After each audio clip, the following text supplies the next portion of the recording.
especificamente ao que eu conheço, que é a parte que o Renato tocou em relação à DESC. Ele fez a seguinte colocação, que o material não tinha vindo e tinha sido pago. Isso é uma verdade constatada pela Controladoria Geral da União. Material são carteiras, né? Carteiras escolares. Só para a gente isso é uma verdade. Grande parte disso realmente não veio. Constatado pela Controladoria Geral da União, constatado pelo Ministério Público, constatado por vários relatórios, inclusive do Tribunal de Contas, porque, veja bem, existem documentos da Receita Estadual, olha só a gravidade, é o próprio Estado falando, que a mercadoria, notas fiscais, saíram do Rio de Janeiro às 17 horas, porque nota eletrônica coloca a hora, 19 horas e 15 minutos, de um dia 18 de algum mês, mais ou menos, de 2011, e chegou aqui na Paraíba, naquele mesmo dia foi dado o atesto dessa mercadoria recebida por funcionários sem passar imposto fiscal nenhum, desde o Rio de Janeiro até aqui. E não foi uma nota, foram dezenas de notas nessa situação. Então, somado isso daí, que é um fator importantíssimo, nota fiscal, carimbo de fronteira nenhum posto fiscal de vários estados que liga Rio de Janeiro a Paraíba, nada tinha de legal nisso. Somado a isso, a Controladoria Geral da União, existe umas guias que a Secretaria manda para os colégios, quando chega no depósito da mercadoria, vai para determinado colégio X, vai tantas, 200 cadeiras, para outro colégio 300 carteiras escolares. A CGU escolheu algumas escolas, foi em loco, e percebeu que o colégio que estava marcado 300 tinha 100, que o colégio que a guia dizia 180 não tinha nenhuma, que um que dizia 400 tinha tal, e poucos bateram, e a maioria não. Qual foi o argumento que a Secretaria usou para esse tipo de constatação da CGU? Que as carteiras estavam velhas e que estavam sendo repostas por outras que tinham sido já retornadas para o depósito central. Ora, essa mercadoria tem garantia de 5 anos contratual. Só fazia 2 anos e meio que elas estavam em uso. E, em perfeitas condições, foram encontradas no depósito de Mangabeira, milhares de cadeiras, junto com outras velhas, estavam colocadas no depósito de Mangabeira, porque os colégios estaduais, a Secretaria pedia para o colégio mandar para o depósito de Mangabeira. E os colégios mandavam para repor cadeiras novas de outra empresa para substituir esse da DESC. Essas carteiras ficaram no depósito de Mangabeira de 2013, início de 2013, até junho de 2014, quando foi feito um leilão. E aí vem a gravidade. Essas carteiras foram pagas. Novo incêndio também? Também. No dia 1º, voltando então, no dia 1º de novembro de 2013, se eu não me engano, foi isso mesmo, novembro, a Controladoria Geral da União esteve lá no depósito e filmou tudo. E viu.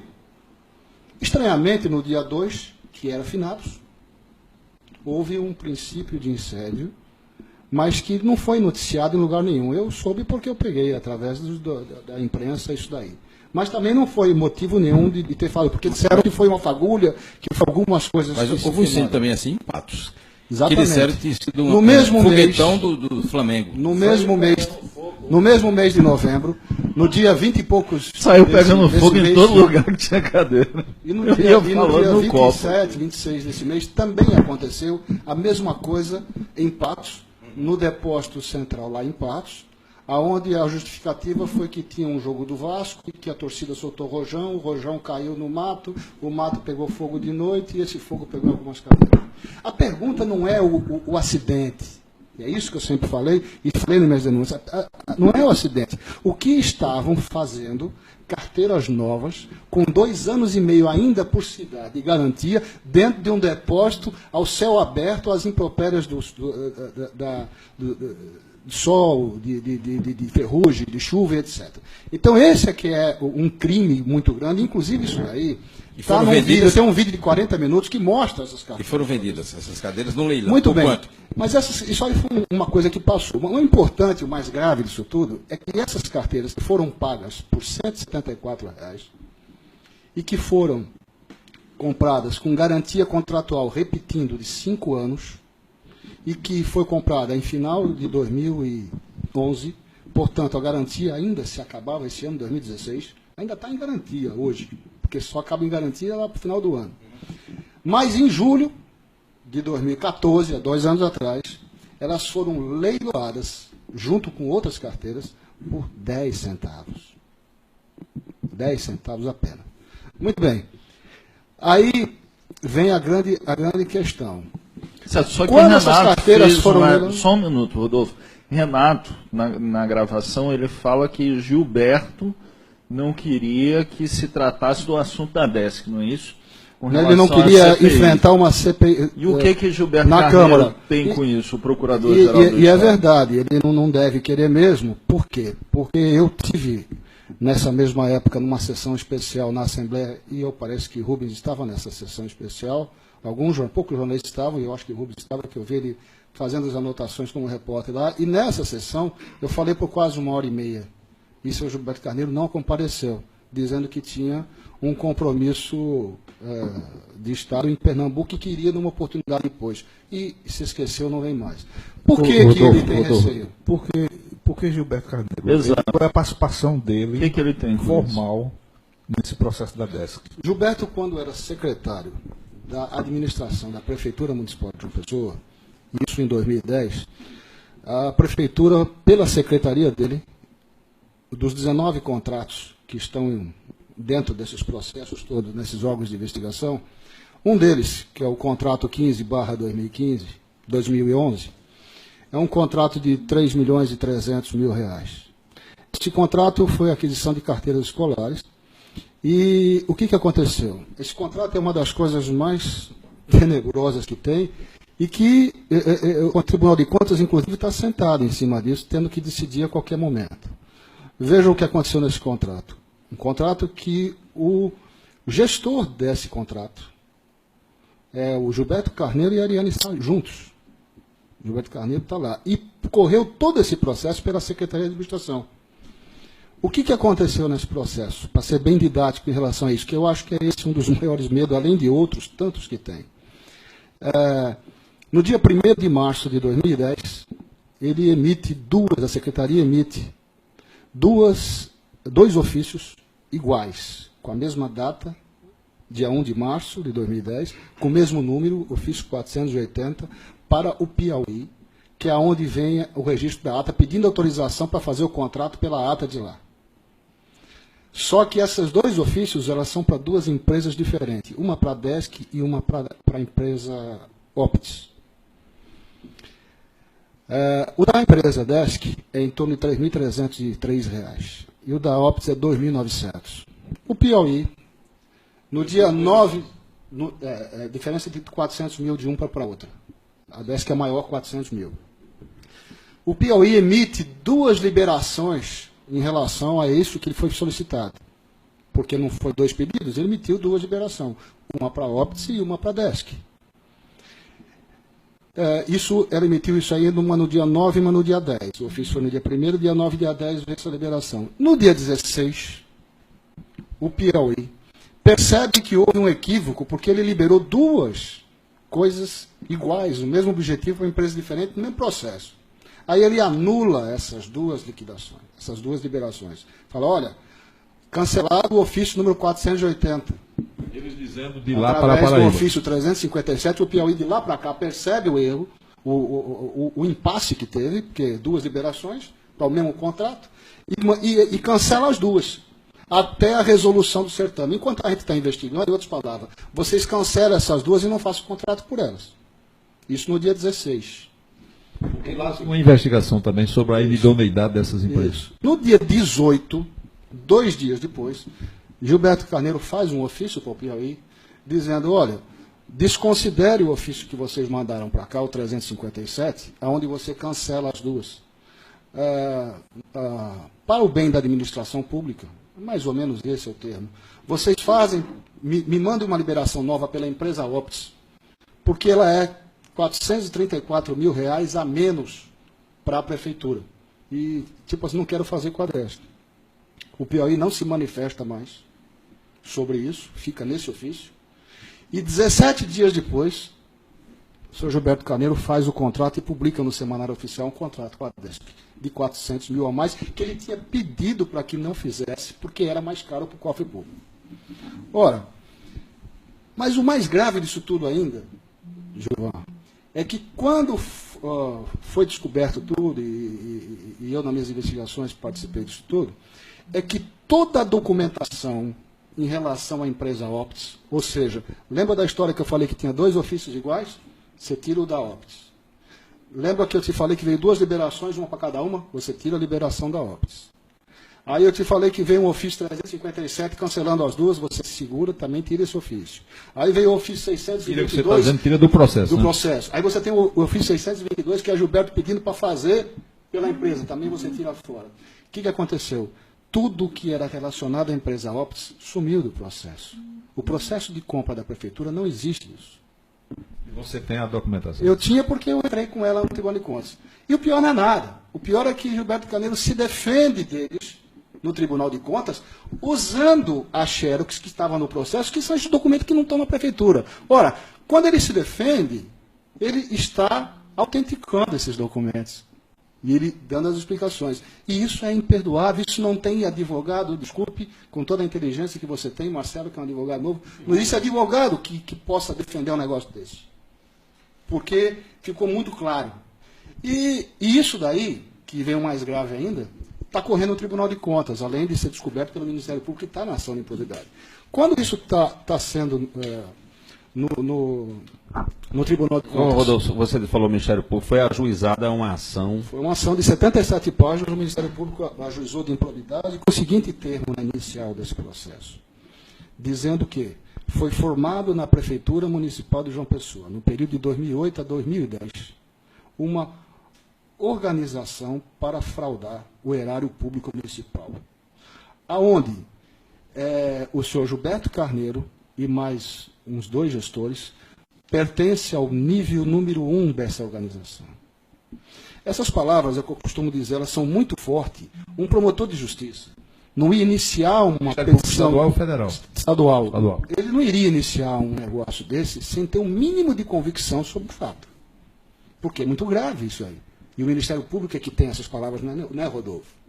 Mas, voltando ao negócio do Tribunal de Contas, só para concluir isso que é importante, o Tribunal de Contas, em 2014, início de 2014 também, ele ia ter uma reunião sobre o processo e não fala mais.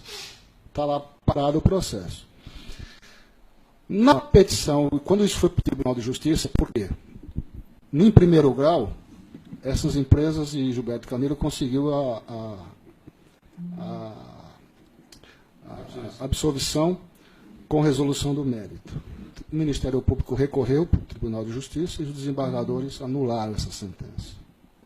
Porque eles conseguiram, os juízes de primeiro grau disseram que não tinham enxergado nada de irregular para que justificasse uma improbidade administrativa. Porém, são 77 páginas de pura nitroglicerina, de documentos insofismáveis, e que o tribunal não teve outra coisa a não ser fazer isso. Nesse momento em que o tribunal vai dar o voto dele, que foi estava 1-1 empatado, e o voto do doutor Marcos Cavalcante, que é o presidente do tribunal, era o voto, aliás, foi o voto que empatou essa peleja, no voto dele, ele foi induzido ao erro. Estava 1-0 contra, e o presidente do tribunal deu um voto nisso. E depois o doutor Ricardo Porto deu o voto sendo 2-1 para anular a sentença. Mas, e aí, eu quero fazer uma defesa, em parte, do presidente do tribunal, que na época era desembargador, faltava um mês para ele ser presidente, porque ele foi induzido ao erro.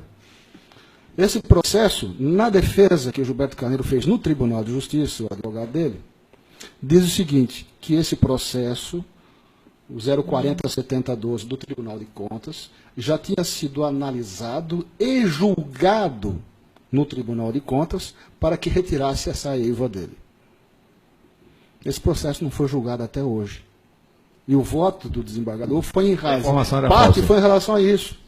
Não foi julgado até hoje. Isso foi em 2014. Eu quero lembrar para você que está em casa nos assistindo que logo que terminar o programa, você pode assistir novamente tudo que Rodolfo está dizendo e que, para garantir aqui que a gente possa manter o programa sempre no ar, dê uma curtida e compartilhe esse vídeo. Isso, Janildo, só para complementar a questão de Janildo, como âncora do programa, que você possa convidar as pessoas citadas para virem ao programa. Isso, exatamente. Está colocado o espaço aqui para o doutor Gilberto Carneiro, para a Livânia também, né? Gilberto Carneiro, nesse caso da DESC, da Prefeitura exclusivamente, é Gilberto Carneiro e mais duas gestoras, que foi também citada pelo Ministério Público, que é a Rosane Meira e a Ariane Sá, na época, que eram da Educação e da Saúde também, junto com ele. Mas eu estou falando isso para vocês, não é especificamente contra A, B ou C, Gilberto, não. Eu estou explicando o caso de Renato e o porquê que vocês me perguntaram, qual é a parte que talvez ele não quisesse participar de uma CPI ou de um embate com a quem conhecesse do processo por conta disso, porque não vai ter muita explicação para coisas muito claras. Porque o Renato disse na gravação o seguinte, ele disse que a Câmara de Vereadores de João Pessoa só não instalou a CPI da Lagoa, que era uma denúncia da bancada de oposição contra o prefeito Luciano Cartacho, porque o Procurador-Geral do Estado, Gilberto Carneiro, preferiu não queria ter que depor na CPI, né? Preferiu suspender a CPI da Lagoa, porque se houvesse a instalação da CPI da Lagoa, haveria também a instalação da CPI da DESC, não é isso? Isso. As duas seriam instaladas. E aí, Márcio? Rodolfo, me permita. Eu acho que para os nossos espectadores, posso chamar espectadores, sim, né? Sim. Claro. Para saber qual é o teu interesse nisso. Me chamar de advogado, eu estou sendo advogado do diabo. Ótimo. Por que você se meteu nessa história? Você foi um concorrente derrotado em alguma licitação. Explica qual é a tua motivação e o porquê da tua participação nessa história. No início, sim. No início, eu também queria participar de alguma coisa em relação a vendas de produto, porque tinha uma representada que me... Você concorreu numa licitação e perdeu, é isso? Não, porque foi por adesão a atos de preço. Eu também queria participar de um processo de venda e na época, eu tinha, eu nem lembro muito bem, mas era um preço bem melhor que na época a Márcia Lucena, que era a secretária, que ela tinha substituído o Afonso Skugler. Não, o Skugler não, ela estava substituindo, acho que foi o Skugler, né, que ela substituiu, ela era subsecretária e parece na saída dele, ela entrou, e foi exatamente nesse período, um pouco antes, onde ela era a gerente disso, o negócio estava praticamente resolvido. Mas, infelizmente, de última hora mudaram. Na época, eu procurei várias pessoas. Houve um procedimento, registro de preço, na prefeitura. Ainda no governo Ricardo Não, era já no governo do Estado. Não, eu sei, mas... Na prefeitura eu nem trabalhava ainda, nem queria mexer com isso, era 2008, 2010. Então você... Isso depois veio no bojo do negócio. Depois a DESC migrou também para o Estado. Exatamente. Juntamente com... Isso. Com a equipe, que vinha da prefeitura. Aí o que aconteceu nisso daí? Então, iniciou por isso, mas isso durou pouco tempo. Mas a minha maior, e é isso eu falei também para alguns desembargadores, foi o seguinte... O meu maior problema nisso tudo, eu ia dar isso por esquecido, na época. Ia dar isso por esquecido, já estava cansado disso. Eu, na época, procurei várias autoridades, várias pessoas que eu conheço. Eu tenho 40 anos de Paraíba, eu sou um cidadão paraibano com título de por unanimidade, que o Gilvan gosta, sabe que eu sempre falo isso quando eu falo, porque é com muito prazer. Título de cidadão pessoense também, eu trocado por unanimidade da Câmara. Eu tenho as minhas responsabilidades, então, como cidadão paraibano também. Mas eu levei, no meio dessa churrada entre denúncia, entre fazer isso, que eu falei com todo mundo para evitar isso. Aí me botaram, a empresa me botou 5 processos criminais, e eu vivi 4 anos dentro do tribunal. E aí eu virei um danado para me defender, essa é a grande verdade. E passou a ser o objetivo número 2, era me defender. Eu não podia ser condenado por uma coisa que eu sabia que eu estava certo. E aí eu usei todas as minhas informações, eu trabalhei muito, eu fui ao Piauí, eu procurei saber da área de registro de preço. E voltando àquela pergunta de Marcelo, que eu estava terminando o finalzinho dela, que eu não posso esquecer isso, Marcelo. Quando aconteceu aqui no Tribunal de Justiça, que foi em relação a ele induzir o presidente do tribunal ao erro, uma das partes do voto do desembargador, na época, eu então presidente hoje, foi que a empresa tinha uma garantia de 5 anos e uma qualidade no produto atestado através da prefeitura. Mas aí vem o maior problema que eu queria que agora, se o desembargador estivesse me ouvindo e o pessoal do tribunal estivesse me ouvindo, porque isso vai ser julgado novamente, vai voltar para eles, é o seguinte: naquele momento, em fevereiro de final de 2014, que teve umas férias depois no fórum, e ela foi decidida no início de 2015, em fevereiro, enquanto estava se discutindo o voto sobre a anulação da sentença e o voto baseado do senhor Marco Cavalcante em cima desses produtos que tinham uma qualidade excelente e que ainda tinham mais 2 anos e meio de garantia, essas cadeiras já tinham sido leiloadas por 10 centavos há 6 meses atrás. O tribunal não sabia disso, porque o leilão foi em julho de 2014. Eles defendendo uma situação que já não existia mais.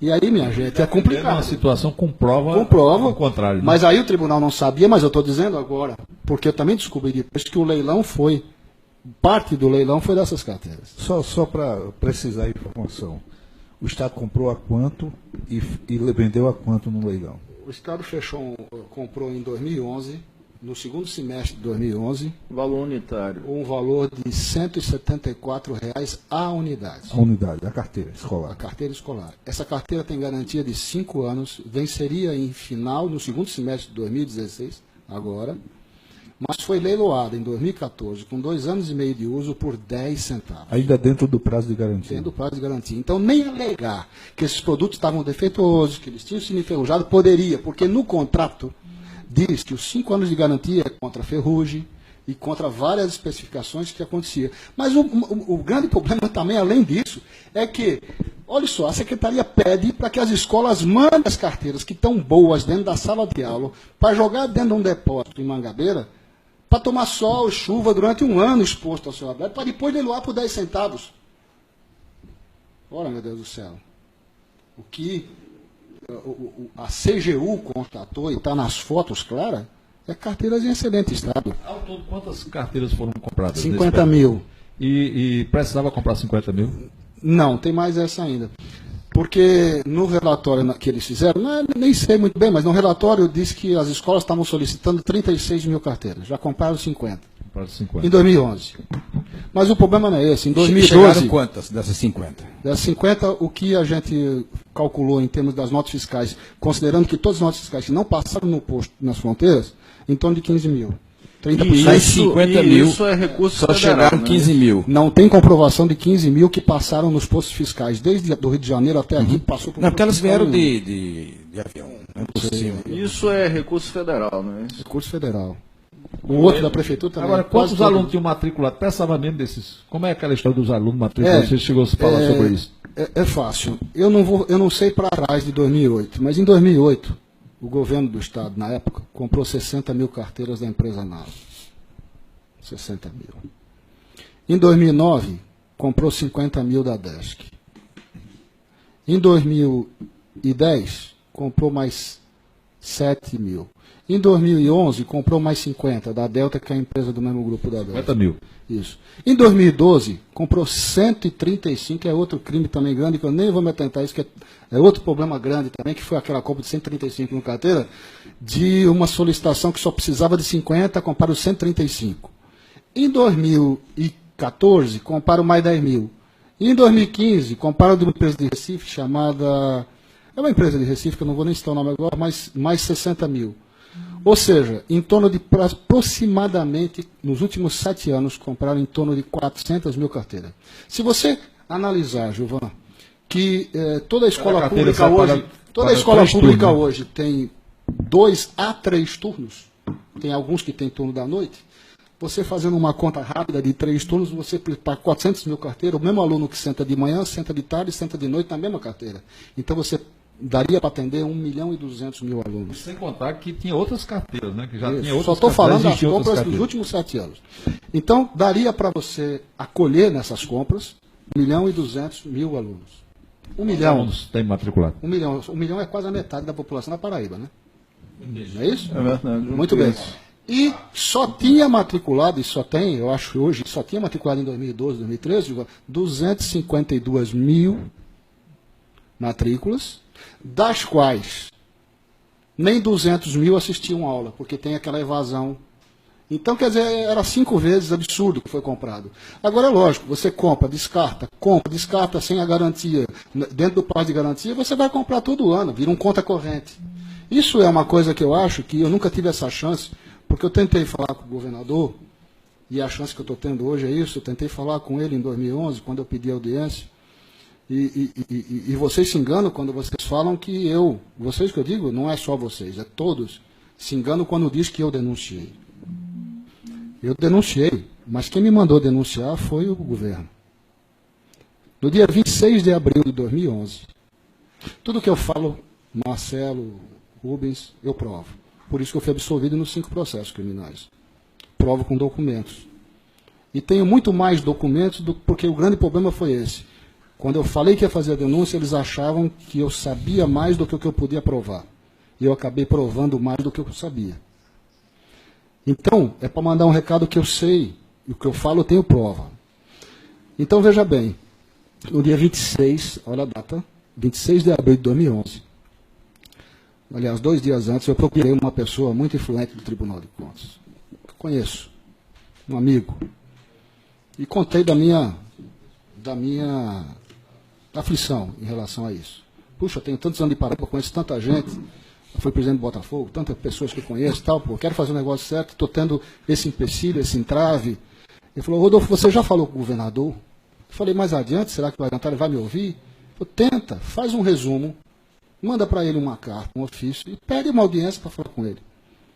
Eu fiz, 2 dias depois, no dia 26 de abril, eu fiz uma carta, que eu não sei até hoje se ele leu, mas eu vou explicar, se ele não ler, ele vai entender agora. Eu fiz uma carta dizendo que os motivos que ia me levar a fazer uma denúncia, que eu queria que ele me ouvisse, para poder entender melhor as minhas motivações e saber o que eu tinha a dizer. E citei o nome dos envolvidos, das secretarias e do problema mais ou menos que estava sendo criado. Eu resumi na época isso em 2 páginas, 2 folhas. No dia 5 de maio, uma semana depois, 10 dias depois, que foi dia 26 de abril, eu passei uma mensagem para o doutor Lúcio Flávio, que era o chefe da Casa Civil na época do governo, e perguntei a ele, o governador vai poder me atender? Até porque me conhecia. Eu tinha sido há pouco tempo presidente do Botafogo, a prefeitura tinha feito convênio com o Botafogo, eu participei de várias audiências de convênio de clube com o governador. Ele foi fã do meu pai, quando meu pai era presidente de futebol do Botafogo em 1976, ele participava da torcida TOB. Ele sabia que não era uma denúncia vazia de uma pessoa que não conhecia, ele sabia que era de uma pessoa que tinha conhecimento e que merecia pelo menos um mínimo de credibilidade para eu ouvir. Registrando só agora a audiência histórica do nosso programa, viu? Aí toda Paraíba assistindo você agora. É um cansaço de 5 anos, sabe, Joanildo e Gilvan, que realmente eu estou muito esgotado, eu passei por muito problema para poder estar hoje respirando pelo menos com perseguições, etc. Mas, enfim. No dia 26 eu fiz a carta para o governador, no dia 6, até o dia 6 eu não tive resposta, de maio. Eu passei uma mensagem, essa mensagem, inclusive, eu tenho ela registrada, porque eu fui na TV Fiscal e resgatei do meu aparelho celular a mensagem, então, aquilo que eu falo. Volto a repetir, para quem não é entendido e está desentendido. Tudo que eu falo eu provo. Eu facilito muito a vida dos meus advogados, sabe, João? Porque quando você fala e você prova, você não precisa ter um advogado excelente, basta ter um advogado sério que te ajude a fazer o trabalho. A minha você tem facilitado nos outros processos aí, né? Passei uma mensagem para ele perguntando se o governador podia me ouvir. Ele estava em voo na época, o governador, e ele me passou a seguinte resposta umas 2 horas depois. Todas as denúncias que você tiver, faça aos órgãos competentes. Foi esse o recado. Guardei até hoje a frase e tenho isso aí. No dia 9, 3 dias depois, eu me sentei na frente do procurador, hoje desembargador, e na época, Oswaldo Trigueiro do Vale, do Ministério Público, chefe do Ministério Público, e fiz a denúncia diretamente a ele. Ele protocolou. E aí começou toda a história. Então, eu volto a repetir, não fui eu que teve a iniciativa de denunciar. Eu esgotei todos os meios possíveis e fui fazer isso. Então, existe o caso do leilão, existe cessão de uso gratuito para as prefeituras do interior da Paraíba. Então tem mais programa, né? Tem Depois muita tem mais coisa, programa, né? e eu pediria ao governador, ainda hoje... Estamos estendendo por vários motivos. O primeiro deles é que nós entramos um pouco mais tarde, cerca de 22 minutos. Cerca de 22 é sacanagem. 22 minutos atrasados, e é por isso que a gente está estendendo. Além do que os internautas estão cobrando muito.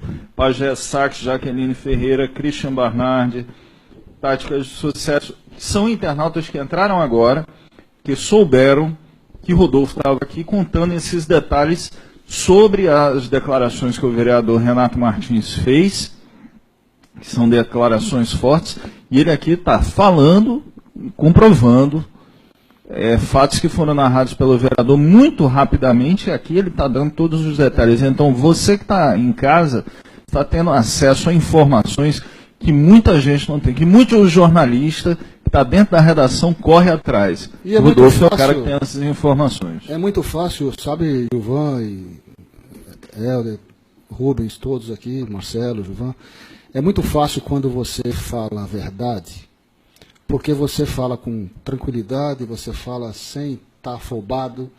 Eu acho que eu estou muito tranquilo em relação a tudo isso. E uma das coisas que eu queria era pedir ao governador que ainda há tempo dele me ouvir, mesmo que os processos estejam correndo na justiça e tudo, porque eu tenho muito mais informações para poder passar para ele, para ajudar o governo dele. Agora, o que às vezes a gente se chateia é que em 2013, a revista Veja, Gilvan, ela fez uma matéria onde ela dizia isso, Ministério Público da Paraíba, e faz uma menção, né, de improbidade. O direito do governador é envolvido. Move uma ação de improbidade contra o braço direito do governador, o senhor Gilberto Carneiro. E ela fez uma matéria em relação a isso, e a resposta de Gilberto na época para a imprensa toda, que ele depois negou isso até na justiça, foi de que essa denúncia partiu de um cidadão que não tem credibilidade, que era eu, e que não contou a verdade e que induziu o Ministério Público a embarcar na história dele. Puxa vida, quem moveu a ação contra ele foi o Ministério Público. Não fui eu. Não contra ele, como todos os gestores. Gilvan sabe disso, movi uma ação na Justiça para poder explicar. Fiz uma carta primeiro nos meios de comunicação, dizendo que eu queria discutir com ele na Assembleia credibilidade e outras coisas mais. Até porque eu sou cidadão paraibano, cidadão pessoense, título otorgado por unanimidade dos pares, e ele também o é. Só que eu fui para o serviço prestado. Eu queria saber qual foi o serviço que ele prestou. É esse? O serviço que foi prestado à Paraíba? Você estima quanto de prejuízo para o povo da Paraíba? Eu não vou ser ligeiro para dizer o valor exato. O que eu vou dizer é o seguinte: entre o governo do Estado, certo, de 2009 até 2011, quando teve essas carteiras da DESC, foram em torno de 30 e poucos milhões a 40 milhões de contrato. Sim. Considerando que carteiras não veio em torno de 30%, alguma coisa assim, superfaturamento que foi determinado também pelo Ministério Público, o Ministério Público cobra só da Prefeitura 9 milhões, em torno de 9 milhões, 8 milhões e 900 e pouco de superfaturamento. O Governo do Estado cobra deles em torno de 10 milhões de superfaturamento. Então, oficialmente, pelo que o Ministério Público cobra na ação de improbidade, é em torno de 20 milhões. Mas tem muito mais compra de outras coisas. Do governo de quem? Do governo do Estado da Paraíba. Não, estou dizendo no tempo de quem? Tanto na Prefeitura quanto no governo do Estado. Na Prefeitura foi no período que Gilberto Carneiro, 2009, 2010, foram os contratos todos, foi entre 2008 e 2010, onde acho que o prefeito era o Ricardo Coutinho, né, o governador. E no Estado, pega uma parte do governo Maranhão, né, com o secretário Sérgio Galdense, e depois com Afonso Schlug, a Márcia Lucena e eu acho que você termina por aí, Rodolfo, ou seja...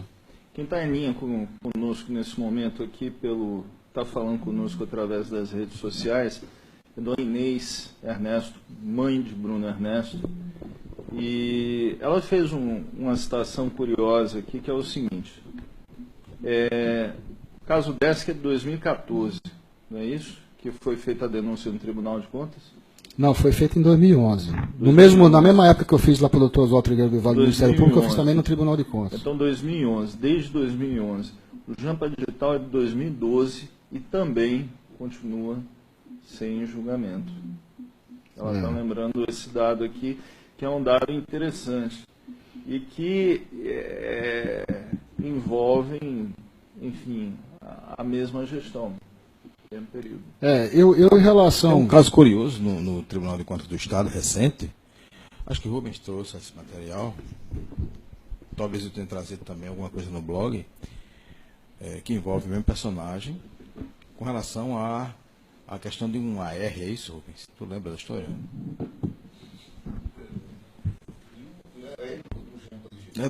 Do Jampa, né? A gente está misturando as coisas, Jampa com Décio.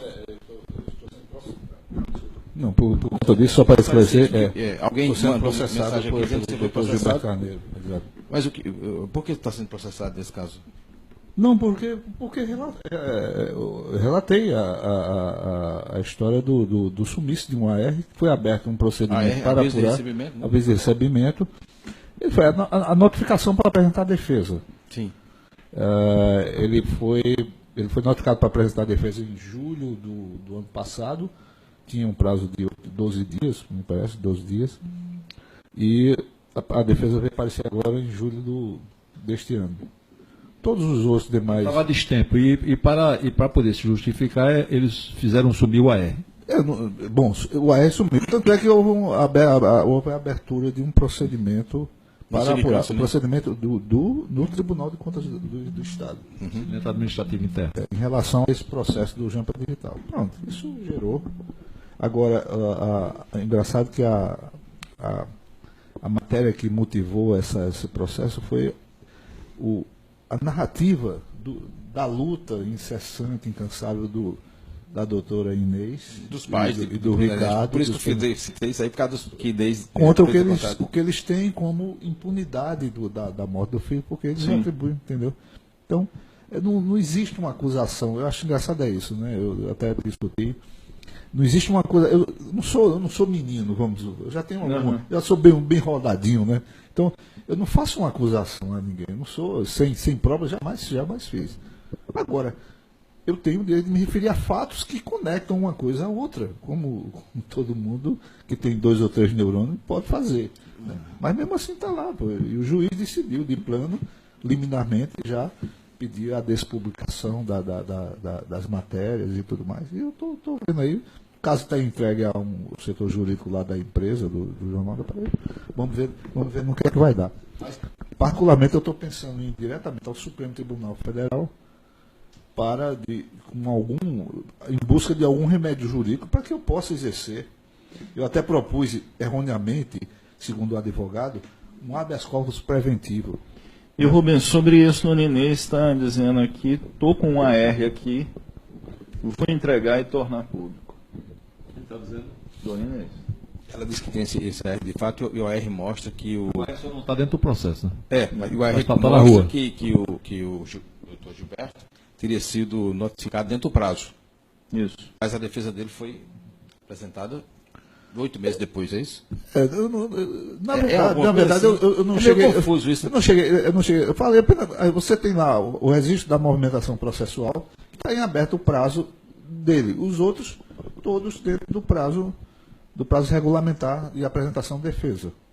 Inclusive o espólio daquele rapaz que morreu. Sim, o secretário. Madeira. Badaró, pronto. E o dele está em aberto. Agora, aí depois houve essa notícia de o sumiço do AR, foi instaurado um procedimento para apurar. Bom, e agora a doutora Inês está dizendo que tem o AR. Então. É porque me parece que o procedimento chegou a um desfecho e o desfecho não constatou qualquer tipo de ilícito. Me parece que foi isso que teria, inclusive, aborrecido muito Inês, e com toda razão, que ela quer justiça, porque teve uma história. É claro. Você falou Quem também uma está conexão de assistindo. fatos entre o assassinato de Bruno e o caso de Alto. Isso. Quem também está nos assistindo, que é vereador, é colega de Renato Martins, e que está pedindo uma apuração do Ministério Público sobre as denúncias do Renato e também sobre o que foi colocado pelo Rodolfo aqui, disse que está estarrecido com os fatos que foram narrados aqui, foi o vereador Elton René, que está fazendo esse registro aqui, cobrando providências do Ministério Público e da Justiça em geral sobre esse caso. Por falar em justiça, o Procurador-Geral do Estado responde a uma ação no TJ, né? Já que teve a anulação da sentença, essa se tramita. Veja bem, eu não queria, uma vez eu ouvi no Gilvan aqui, ele falou sempre uma frase assim: eu não queria falar mais do que eu devo e nem menos do que eu preciso falar, uma coisa mais ou menos assim. E eu pedi a permissão de vocês para lembrar um fato. Em 2011 foi feita a denúncia, a pedido de Lúcio Flávio eu fiz, no Ministério Público. O Ministério Público impõe várias ações de improbidade contra 19 contratos. Na sequência, a Controladoria Geral do Estado, quer dizer, o governo falando do próprio governo, emite vários relatórios, onde o relatório 050/2011 diz o seguinte: evidencia-se o superfaturamento de R$300 mil, numa das irregularidades. Fato seguinte, o Tribunal de Contas, através dos corpos técnicos dele, e o Tribunal saiu um relatório, que é o 15.231/13, dizendo sobre essas irregularidades que eu falei aqui. A inteligência do Tribunal de Contas unifica todos os 19 processos num só, para que não haja dupla interpretação dos conselheiros e consegue analisar tudo em loco, porque o modo operante é mais ou menos o mesmo, entre pesquisa de preço, etc. Sai daí a Prefeitura Municipal de João Pessoa, através da Controladoria do município e da Procuradoria do município, emite um relatório de mais de 25 páginas, dizendo que realmente considera que foi lesada nos contratos tais, pede o ressarcimento de 6 milhões e pouco dos 8 milhões, e ainda manda abrir uma sindicância dentro da Prefeitura para poder emitir uma certidão aquela certidão que você inabilita uma empresa, inidoneidade. Aí, como existe verba federal no meio disso, o Controladoria Geral da União emite um relatório também, dizendo sobre isso que eu também acabei de falar e falando dessas irregularidades. A Assembleia Legislativa, através do seu corpo jurídico, emite um parecer também, cancelando uma compra que a DESC faria à Assembleia Legislativa, também dizendo que realmente considera que os fatos são gravíssimos e corta. Na época, o presidente em exercício era Nilson Soares, não era o Renato Marcelo, e ele de pronto mandou a denúncia para o corpo jurídico da Assembleia, e a Assembleia emitiu esse parecer. Então nós temos Ministério Público, ação de improbidade, diversas. Nós temos Tribunal de Contas, os órgãos o corpo técnico mais a parte de inteligência. Nós temos a Controladoria Geral da União. Nós temos a Prefeitura através da Controladoria do Município e da Procuradoria do Município. Nós temos a Assembleia. Nós temos tantas informações.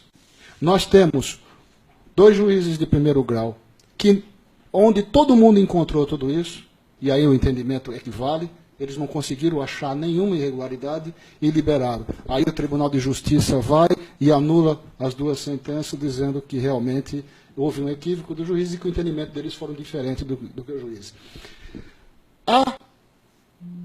Os deputados da Assembleia Legislativa, em sua grande maioria, que exerciam, nessa época, o seu mandato, que é de 2011 a 2012, 13, 14, onde se desenrolou tudo isso, quase que 90% conhece o problema. Ou conhece parte do problema, talvez não total, mas parte do problema. Agora, há pouco tempo atrás, mais de 15 ou 20 assinaturas de vereadores pedindo uma CPI da DESC. Então, veja bem, é uma cidade inteira São todos os órgãos municipais, estaduais, federais e o Ministério Público dizendo de uma coisa só.